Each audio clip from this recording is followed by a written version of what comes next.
What's up, Sam Taggart here, and today I'm going to talk about, are you in the right sales industry? This is for all my salespeople, the tribe, but I'm going to say let's challenge the way you're thinking and maybe say, are you in the right industry? I have a ton of free sales training videos on, how to craft your presentations, closing. I wrote a book, ABCs of Closing. We've got a ton of free content. Click the link, would love to help you out. But I'm going to dive into this. And the reason I wanted to make this video was simply because so often we get stuck or stymied and we're fearful of making transitions, and sometimes we just ended up in the wrong spot. Sometimes with our genius or our emotions and our skill sets, it could be used somewhere else. And my one caution though when you're watching this video is don't pretend the grass is always greener. But I want to do an assessment with you, and I want to make you think real quick to say, am I doing the right industry? Now, let's talk about industries. You've got cars, you've got SaaS, you have medical supplies, pharmaceutical, real estate, insurance, door-to-door. You've got all the home services and direct sales. You have so many different sales opportunities. I mean, I know people selling heavy machinery equipment, B2B, B2C, inside sales on the phone.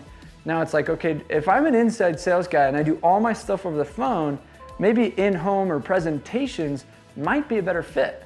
Maybe I'm better not on the phone. Maybe I'm better on the phone. Maybe I need a desk job to keep me accountable, and maybe I need somebody not to be always over my shoulder. These are things and questions I'm gonna go through that are gonna help you better assess yourself and say, could my sales skills be sharper? Could they be applied and make me more money somewhere else? Let's dive in. So the first principle of how do we pick our industry is simply saying, who do I want to become, okay? And what I mean by this is sometimes it's a progressionary sales transition. I started painting the addresses on the curbs. That was my first sales job. I'm 12, 13 years old, 14, and I'm out slinging little spray painting the address on the curbs. Now, when I got into high school, what was interesting, my senior year of high school, I got recruited into selling ShamWows and those knives, they were called Master Cuts, and the Quick Chopper 2000s. And I was damn good at the Quick Chopper 2000s. I made a mean salsa. So what I would do is I'd go to Kmart's and Gottschalk's, and in the curb painting, it was door to door. And I was slinging, I was making good money. Then I got into this whole setting up presentations and making salsa for people in Kmart's and being like, check this out, like boom, boom, boom. Didn't love it. I loved kind of the presenting part, but I found I struggled closing. Like I needed that one-on-one, boom, close.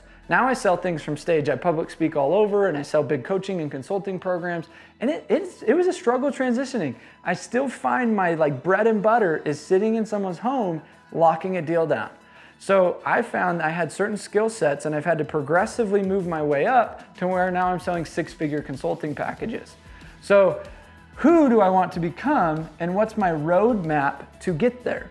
So oftentimes we get stuck and we got to say, okay, is there some upward trajectory in the product or industry that I'm in? So take real estate. I have a buddy that was selling $100,000 condos, and last week he closed a $30 million ranch, but it's taken him 10 years, and now he's selling these higher ticket. Well, guess what? His commission on 30 million, 3%, quite a bit of money, right? So the second one is, what am I passionate about? So nobody is passionate about curbs. Nobody's passionate about killing bugs in pest control. Nobody's really that, if you really think about it, everybody's like, do what you love, sell what you love. I'm like, I got into the solar space, and that's where I made a lot of money. And I never was a green thumb guy. I don't recycle. I wasn't somebody that sat there and said, let's save the planet. I was just somebody that said there's good commissions in it. Let's try it out. And over time, I was able to build my own passion for solar to where now I have it on my house. So I would say, check yourself and say, am I really passionate about the software I'm selling? Like it's a software. But say, wait a minute, what's the impact it's making on the end user? And then I create massive emotion and passion around the impact on the end user. So I say, man, I'm passionate about people making smart financial decisions. The utility company is not a smart financial decision. I'm passionate about investments. I do a lot of real estate investing. So I said, wait, solar is the same as investments. It's an ROI, it's an acquisition, it's a way to gain appreciation, get tax benefits. I'm passionate about educating people on financial smart decisions. I wasn't really passionate about saving the planet. I'm grateful that it helps. But I said, how do I create passion for what I'm selling? That would be the number 2. And if it's something that you don't believe in, that's a huge red flag. Huge red flag. The third one is I would simply say, what do I enjoy selling? Some people, now I've done all sorts of sales. I've sold roofs and satellite and solar and pest and alarms and SaaS. I have 2 software companies. I do business to business consulting. I've sold all sorts of stuff, real estate. And I have to ask myself, like, what do I enjoy? And I've sold, for example, I don't like the follow-up. I have ADD and I hate following up with customers. I hate talking to them 15 times. Or some people are like, I love relationship sales. I'm like, that's not my thing. I like just hit you once, see you later, be done. So I got into some kind of sales where it was very relationship based. It was very 3-4 month sales processes, 20 times follow up, project management. And I go, I don't enjoy this. Like, it's so tedious. Where if I just went boom, boom, boom, boom, boom, and went back to my just quicker hits, I'd make maybe the same, if not more, if not less, but I'd enjoy it much more. So ask yourself, do I enjoy the industry or product or sales cycle of what I'm selling?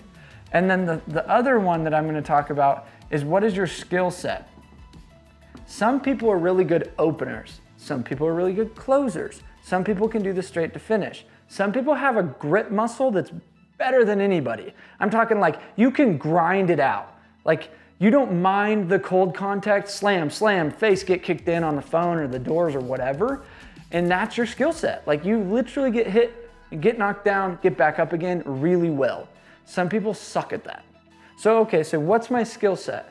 If I'm a grinder, try door to door. Like, try something where it's cold call. Like, you go out and you know how to hustle. Some people aren't that good at hustling, but they're in sales and they're just kind of lazy, but they're really good with people.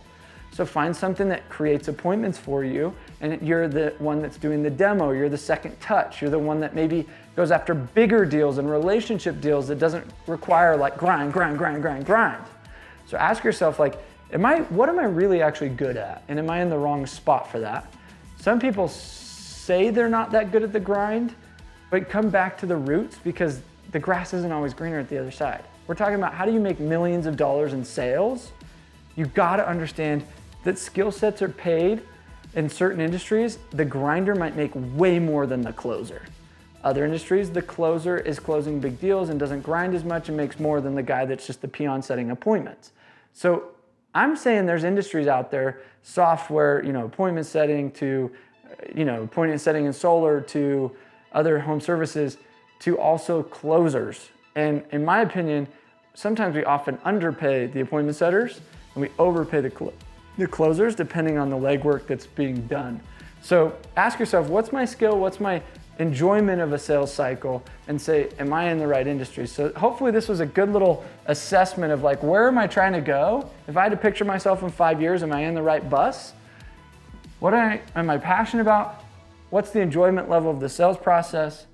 And where's my skill level and, like, what I'm good at? And really assess that. Not what everybody else is good at around me, but what am I good at?